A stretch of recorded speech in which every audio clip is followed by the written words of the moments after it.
Good afternoon. I'm Bill Flynn, CEO of Amtrak, and joining me here today are our Amtrak Chairman of the Board, Mr. Tony Kosha, Board Director, Mr. Bert DiClemente, and several other members of our senior management team.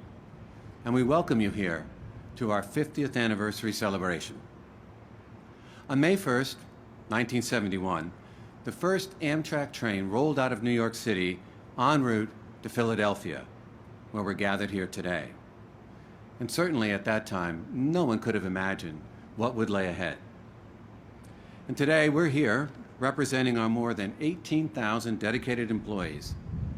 They operate a national system serving over more than 500 destinations across 46 states, the District of Columbia, and 3 Canadian provinces. And we have tens of millions of loyal Amtrak customers. And I'm honored to be joined here today by perhaps one of Amtrak's most loyal customers, the 46th President of the United States, Joe Biden.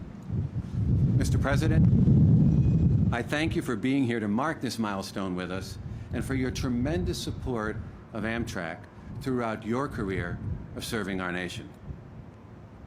The American Jobs Plan, which includes $80 billion for rail, is just what the country needs as we build for the future. America needs a rail network that offers frequent, reliable, sustainable, and equitable train service. Amtrak has the vision and the expertise to deliver it. Now, we need Congress to provide the funding for the next 50 years. Our vision includes expanding rail service to connect to up to 160 new communities throughout the United States, and by building new and improved corridors in over 25 states. As part of this comprehensive plan, Amtrak will introduce new stations in over half of the United States, increase rail service to 47 of our top 50 metropolitan areas, and create over 500,000 new jobs, new well-paying jobs. But we're not stopping there. We're investing in our fleet. Last week, we announced the procurement of 83 intercity train sets, which will operate on the Northeast Corridor and various state-supported and long-distance routes. And we will soon debut the new high-speed Acela train sets, setting the stage for the next generation of train travel in America and on our Northeast Corridor. We're investing in our stations. In January, our partnership with the State of New York, we opened Moynihan Train Hall, Amtrak's new home in New York City, a world-class station providing an enhanced customer experience. And we are advancing station modernization projects in other major cities, Chicago, Washington, D.C., Baltimore, and right here in Philadelphia. We're investing in our infrastructure. We are making important strides on vital infrastructure projects up and down the Northeast Corridor, projects such as our Gateway program and the rebuilding and replacement of the Baltimore and Potomac Tunnel. Planned infrastructure projects will increase track capacity, improve ride quality, and offer greater reliability. All of these projects are investments in our future, but they're also investments in our planet. Amtrak provides a more sustainable mode of travel, and demand for rail travel will continue to grow. In fact, traveling on Amtrak emits up to 83% fewer greenhouse gas emissions than by driving, and up to 73% fewer GHGs than by flying. We have a truly dedicated workforce at Amtrak that carries on the legacy of the railroaders who served before them and who take great pride in connecting America. And it's because of our employees that Amtrak serves a vital role in our country's mobility strategy. We continue to see their important contributions play out in real time as we navigate through the COVID-19 pandemic. When the world stopped, in many ways, due to the spread of the coronavirus, our employees, really indeed all transportation employees, made sure America kept moving. They were on the front lines every day, providing the essential transportation services to those who needed it. And now, more than ever, Amtrak is ready to provide the safe journey that travelers are seeking as our nation recovers from the effects of this pandemic. It's been an honor to lead Amtrak during this critical time. I come from a railroad family like so many other fellow Amtrak colleagues do. My father and uncle were both locomotive engineers. My brother David was an Amtrak conductor and local union chair with over 40 years of service. And my brother Brian works at Amtrak now with over 15 years of service to the company. These connections deepen my pride in Amtrak and my commitment to further Amtrak's important mission to serve our country. We have much to celebrate today and more to look forward to in the future.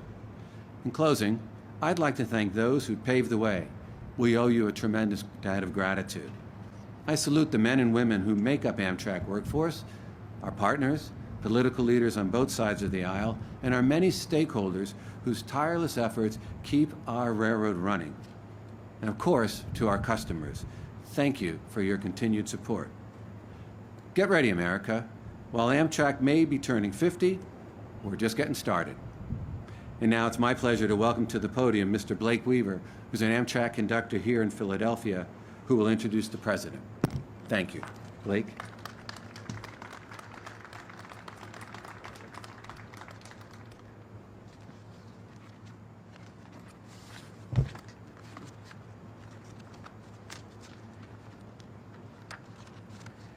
Thank you, Mr. Flynn.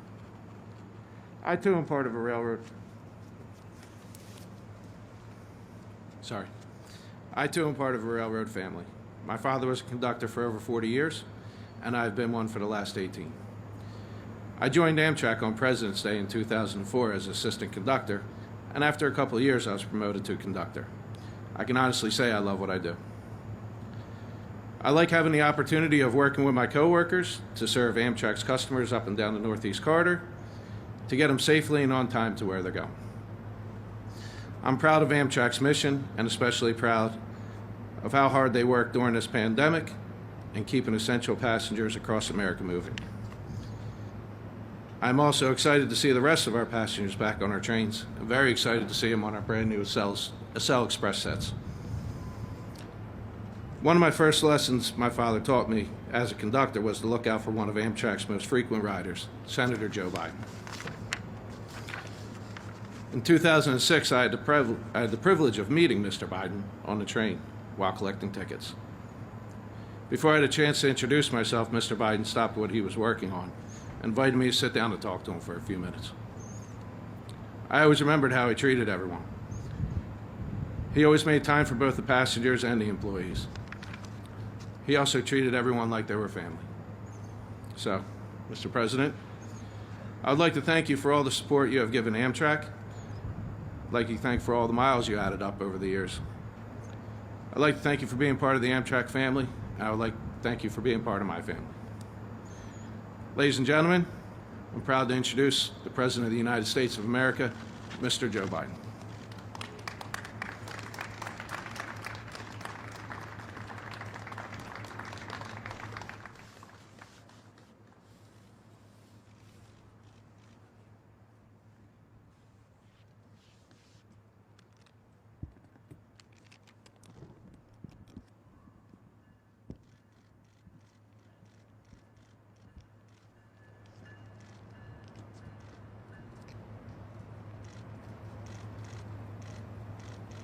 Hello, everyone. Great to be back in Philly. Great to be back to 30th Street Station. Blake, you didn't treat each other like family. We are family. Please sit down, guys. Sit down. Your dad, Greg, is here too. As far as I'm concerned, the Weavers are family. And Justin Gray, speaking of family, your father and I fought a lot of fights together, planned a lot of those fights on Amtrak, coming back to Philly. I didn't come all the way to Philly. It's a wonderful tribute to this station to bear his name. And Bill Flynn, thank you for having me. Governor Wolf, Mayor Kenney, Congressman Evans, thank you for the passport into the city. Appreciate it. And we have another, I don't know, they're all here still, but I met a lot of really important friends that were here for this occasion. I understand Senator Blumenthal is here. Right, there you go.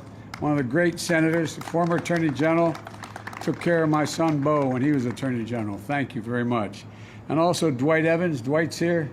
You can't miss Dwight. Come on, Dwight, stand up here, man. And a good friend of mine and worked like the devil to get me elected, Brendan Boyle. Brendan, that's the Irish of it, man. And Donald Payne, New Jersey. I keep telling Donald, because Delaware's so small, it is a constitutional, there was a case in the Supreme Court. Delaware, the state of, owns the Delaware River up to the high water mark of New Jersey. Just want you to know that. You got to treat us with more respect. And Mayor Kenny, thanks for the passport. Great friend. Thank you, Mr. Mayor. You're doing a heck of a job. And a real close friend who was a co-chairman of my campaign and just a great friend our whole time. Governor Ed Rendell. Eddie, thank you, pal. This city owes you a lot. And Tony Costa, chairman of the board, and one of my best friends in life, a guy named Bert DiClemente. We've known each other from high school. We went to rival high schools. Bert ran my operation in Delaware for years and years.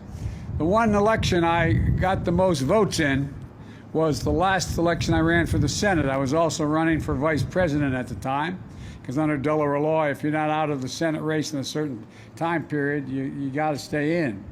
And so Bert ran, he was the senator in Delaware campaigning for me. He got more votes than I got. So Bert, thank you very much. Also, Justin Gray, I've mentioned Justin already, and his dad, and Greg Weaver Jr. Greg, you are family. Blake, his family, and Mary Kate, what a lovely kid, and Bill Flynn of Amtrak. You know, folks, the fact is that if I have, in the past, when I've ended up at the 30th Street station, Amtrak station, it's probably because I took the late train back from Washington and I slept through the Delaware stop, literally, not figuratively. I only did it about 4 times, but I wouldn't have missed this for the world. It's an honor to celebrate Amtrak's 50th anniversary. I look forward to a bright future for all American rail. You know, back in 2016, I announced a federal loan that allowed Amtrak to purchase the new Acela trains, sets that you see behind me. And they look great. I can hardly wait to ride. And they're made in America, and I wanted to see more of that. That's why the investments in my American Jobs Plan are guided by one principle: buy American. Buy products were made in America. And American tax dollars are going to be used to buy American products to create American jobs. When I became vice president, one of the Capitol Hill newspapers estimated that I had taken more than 7,000 round trips in Amtrak over my career. I think that's an exaggeration. And I'm going to rely on, there's 2 conductors that Mr. Weaver will remember. One of them was a guy named Angelo Negri. And Angelo, there was an article, I guess my 4th or 5th year as vice president, saying Biden travels 1,300,000 miles on Air Force One. And I used to, the Secret Service didn't like it, but I used to like to take the train home. My mom was sick, and I'd try to come home almost every weekend as vice president to see her. And I was getting on the train, and Angelo Negri came up to me and goes, "Joey, baby!" And he grabbed my cheek, started to squeeze it like he always did. And I thought he was going to get shot. I'm serious. And I said, no, he's a friend. He said, "Joey, what's the big deal? 1,200,000, 300,000 miles on Air Force Two. You know how many miles you travel on Amtrak?" I said, "No, Ange, I don't know." And he gave me the calculation, and he said, "You travel 1,515,000 miles on Amtrak." So the fact is, I probably take Ange's word before I took the word of what the article said. But the point is, in the process, as Conductor Weaver will tell you, Amtrak became my family. I literally every single day that I was in the United States Senate got either the 728, it became the 732, and got home on, if I got lucky, I got the Metro that left, the last one left at 6, or I got the 730 coming home. And you get to know everybody. You get to know the folks. And I used to have a Christmas party for Amtrak employees at my home. And it got so big, we ended up having a summer party because family and retirees kept coming back. I want to tell you, these guys and women, they work like the devil. They really, really, really do. And Amtrak wasn't just a way of getting home. It provided me, and I'm not joking, an entire other family. A community dedicated that was a professional and that we've shared milestones in my life. And I've been allowed to share milestones in theirs. I've been to an awful lot of weddings and christenings and unfortunately some burials as well. We're family. You know, I remember one night my daughter was only 6 years old and it was my birthday. And we were voting. And I went to Bob Dole and I said, Bob, when's the next vote going to take place? He said, Joe, why? I said, well, my daughter is really upset. I'm not going to be able to be home for the birthday cake she made for me.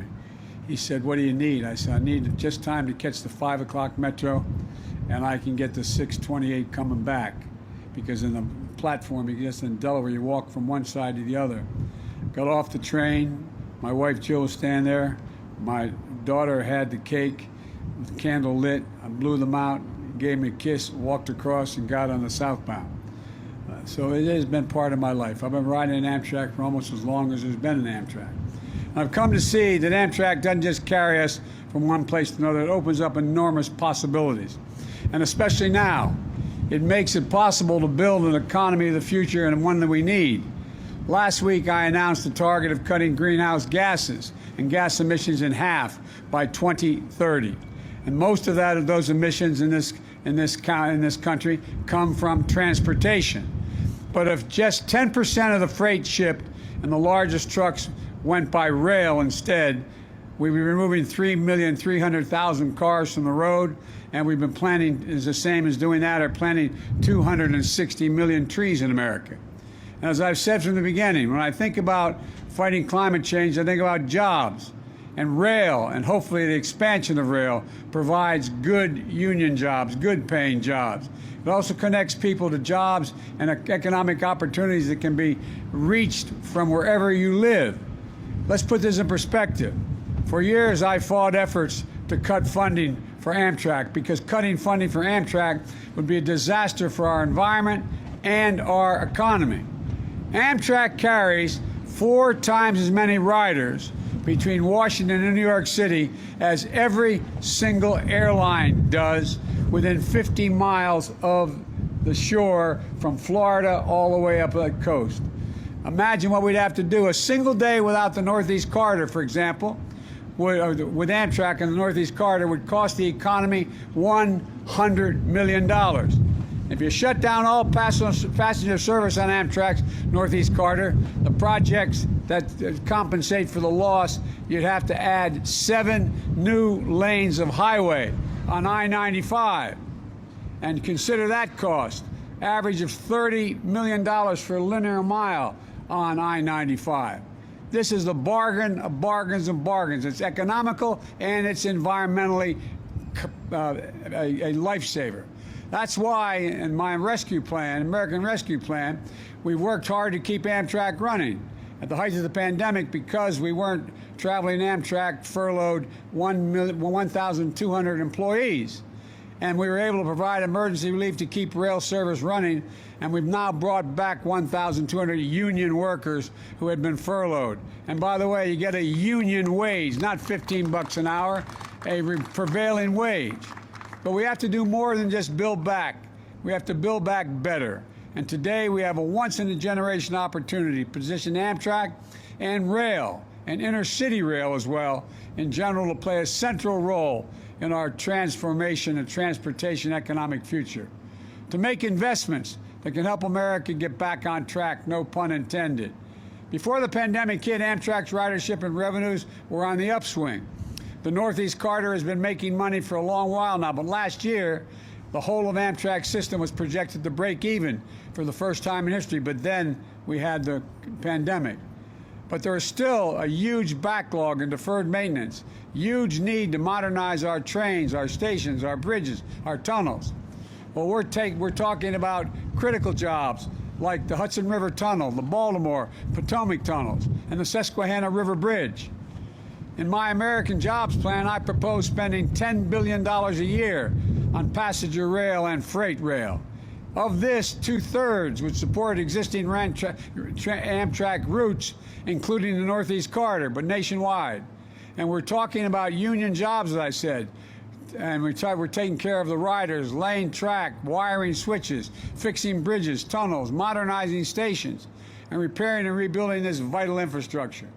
This would allow for the potential to expand passenger rail service.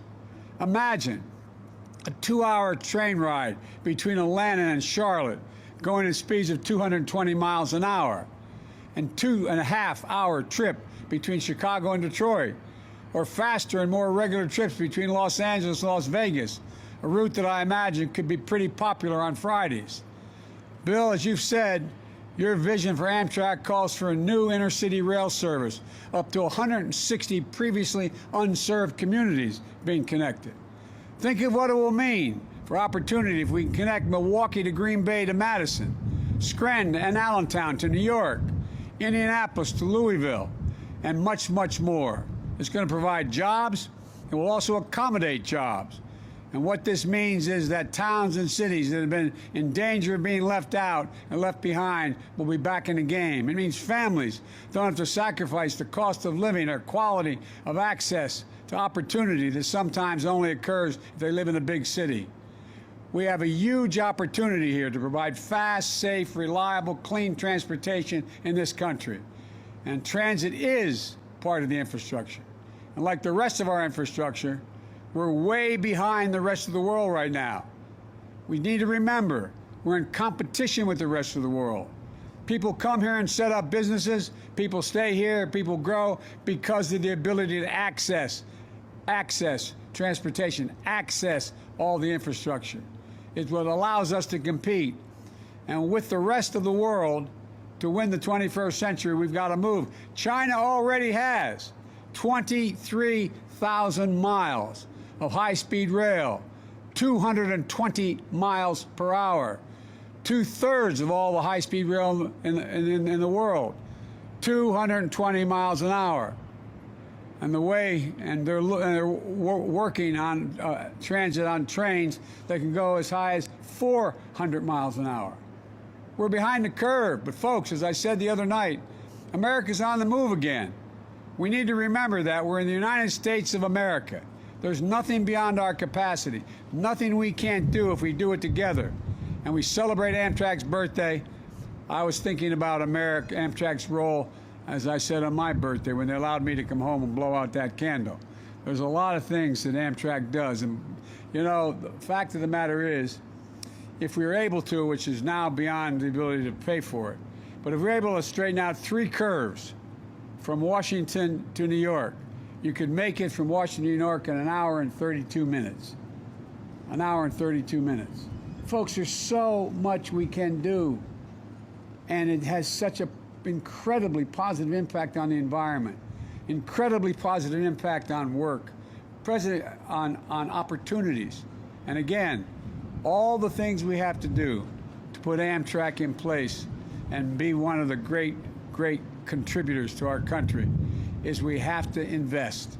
And so, you know, if you think about it, when I was vice president with Barack, he allowed me to put together a budget for Amtrak, and it had money for high-speed rail at 200 miles an hour from Charlotte, another line going from in Florida down to Tampa, another line. If we had moved, Gov, we'd have that tunnel fixed in New York now. The money was there to get it done. There's so much we can do, and it's the biggest bang for the buck we can expend. So on this momentous birthday of Amtrak, I want to thank you for making so many birthdays possible. I believe that the best days for Amtrak and for rail and for America are ahead. I really believe that, and I'm just confident. I'm confident we can get this done. And I must tell you, I'm anxious to see the new train. Thank you all so very much. God bless America. May God protect our troops. Thank you, thank you, thank you.